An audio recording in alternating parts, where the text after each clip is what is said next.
what we need to do, it seems to me, is support the Prime Minister, to support our political leaders in seeing that actions that don't make sense for Americans and don't make sense for Canadians are not pursued.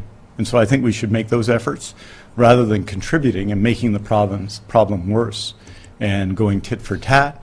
We should work together for a result that will benefit all of us.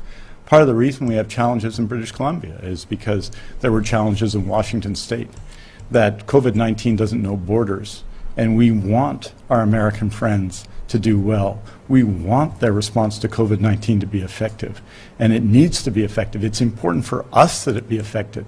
So we need to work together. And so I guess my message today is that we shouldn't respond with retaliation. We should respond with force. But we shouldn't respond with retaliation. We should respond by insisting that we work together, because we are genuinely, as a whole world, in this together.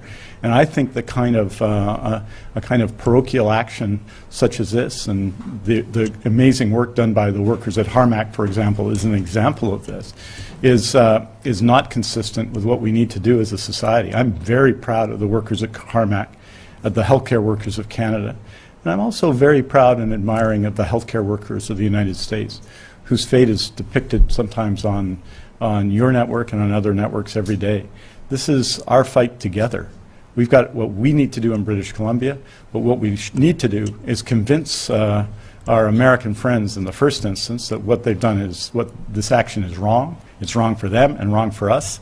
And let's try and move forward together so that we're dealing with this problem. And that's what we're going to do. In the meantime, though, our determination to get adequate masks and adequate PPE for our healthcare workers redoubles and redoubles and redoubles. It's not possible maybe for it to do so even more. People are working 24/7 on this. I'm proud that the Government of Canada has made some progress on that this week, which is very helpful to us. We've been working closely with health ministers across the country on this, and I can tell you that we are not going to stop until we get the tools and the protections that our health workers need. So the response, I don't think, to these actions is to imitate them.